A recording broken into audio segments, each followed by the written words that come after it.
प्रसंग चल रहा है दैनिक प्रवचनों की श्रृंखला में कि वस्तु व्यवस्था परस्पर विरोधी तत्वों से बनती है।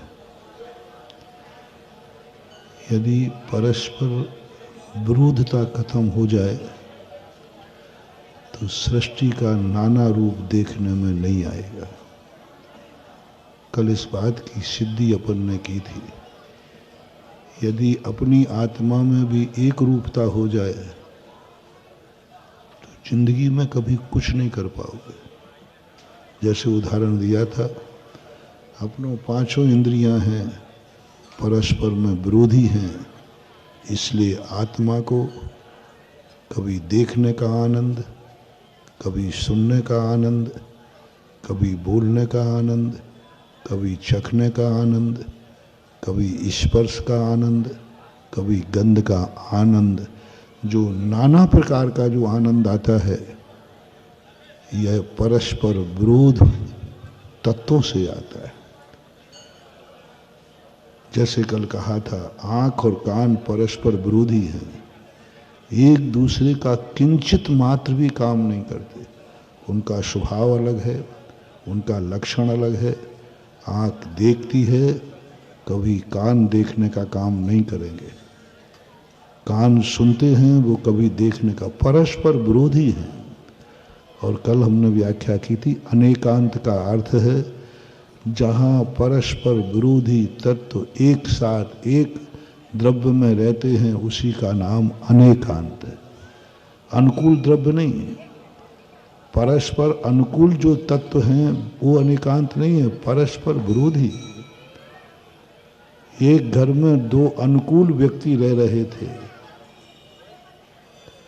दोनों के एक दूसरे से विचार मिल रहे थे, दोनों भाइयों में बड़ा प्रेम था, पूरे परिवार में बड़ा प्रेम था। इतना प्रेम था, इतना प्रेम था कि वहाँ की महिलाएं तक भी परस्पर में बहुत प्रेम था। सभी एक चूल्हे पर रोटी बनती थी और सभी एक थाली में रोटी खाते थे। एक का आचार और एक का विचार सब एक समान थे। सबके आचार भी एक थे, विचार भी एक थे। ये सब एक साथ मिलकर रहते हैं। कोई चमत्कार, कोई अतिशय, कुछ नहीं, क्योंकि सब एक दूसरे के अनुकूल हैं, सब एक दूसरे को चाहते हैं, सब एक दूसरे के लिए मरते हैं, सब एक दूसरे के जीते हैं, सब एक दूसरे के होके रहते हैं। वो उसके अनुकूल है और वह उसके अनुकूल है। ये कोई आश्चर्य नहीं है, ये कोई आश्चर्य नहीं है। सब मिलकर के रहते हैं, एक दूसरे के विचार मिलते हैं। देखो, इन लोगों में कभी तकरार नहीं होती है। ये कोई आश्चर्य नहीं है, एक साथ मिलकर रहना। अब देखना, चमत्कार बता रहा हूं। परस्पर में जितने लोग हैं वे सब एक दूसरे के विरोधी हैं, एक दूसरों से विचार भिन्न है, आचार भिन्न है, सब कुछ भिन्न है। फिर भी सभी लोग की रोटी एक चूल्हे पे बनती है, फिर भी सब एक थाली में खाते हैं। ये है चमत्कार। बड़ा गजब का दृश्य मैंने चिंतन किया कि महावीर स्वामी के समोषण में या महावीर की अहिंसा क्या थी। दो गायों को एक साथ पानी नहीं पिलाया। किसको पिलाया? एक और शेर और एक और, ये दोनों विरोधी हैं कि नहीं?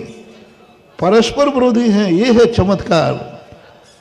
दोनों रंच मात्र भी नेचर नहीं मिलता, दोनों का स्वभाव भिन्न नहीं मिलता, दोनों का सब कुछ भिन्न है। और ये सब कुछ परस्पर विरोधी भिन्न होकर के भी एक कठौती में पानी पी जाएं, इसका नाम है अहिंसा परमो धर्मः। इसको बोलते हैं चमत्कार, इसको बोलते हैं अतिशय। ये प्रकट हुआ। सांप और नौला एक बिल में रह जाए, बिल्ली और चूहा एक बिल में रह जाए, कुत्ते और बिल्ली एक साथ बैठ जाए, गाय और शेर एक कटौती में पानी, ये होना चाहिए। ये है धर्म की महिमा, यह है महावीर स्वामी का अतिशय, यह है अपनी जिंदगी का अतिशय। हम उसके साथ मैचिंग करके चलें जो हमारा विरोधी है। दुश्मन को दोस्त बनाना ये सबसे बड़ी क्षमा है। दुश्मन को दोस्त बनाना सबसे बड़ा वात्सल्य है। दुश्मन से हाथ मिलाना ये सबसे बड़ा समर्पण है, सबसे बड़ी कुशलता है। दुश्मन है, मालूम है, लेकिन कोई बात नहीं। सांप और नौला एक बिल में से निकले मित्र बन करके, बोलो अतिशय होगा कि नहीं? अतिशय कहते किसे? इसे ही कहते हैं। इसी को सभी तरफ लगा लेना चाहिए। ऐसे ही वस्तु अनेकांतमयी है। पूज्यवर समंत भद्र महाराज ने अतिशयकारी वस्तु कहा। विचित्र कैसा वस्तु का स्वरूप है? परस्पर विरोधी होकर के भी सब एक आत्मा में एक साथ रहते हैं, इसलिए अनेकांत को धर्म कहा। परस्पर विरोधी होकर एक साथ रहना यह है धर्म। दो अपने अनुकूल होकर एक साथ रहना यह धर्म नहीं, ये तो मोह है।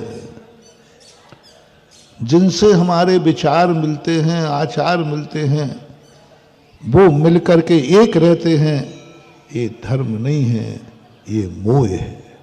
ये वात्सल्य नहीं है, ये राग है।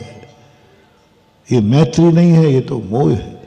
सबसे बड़ा है कि परस्पर विरोध होकर के भी हम एक दूसरे का विनाश नहीं करते। हमारे तुम्हारे विचार तो नहीं मिलेंगे, कोई बात नहीं, विचार भिन्न होना ही चाहिए, लेकिन हम एक दूसरे का नुकसान नहीं पहुंचाएंगे।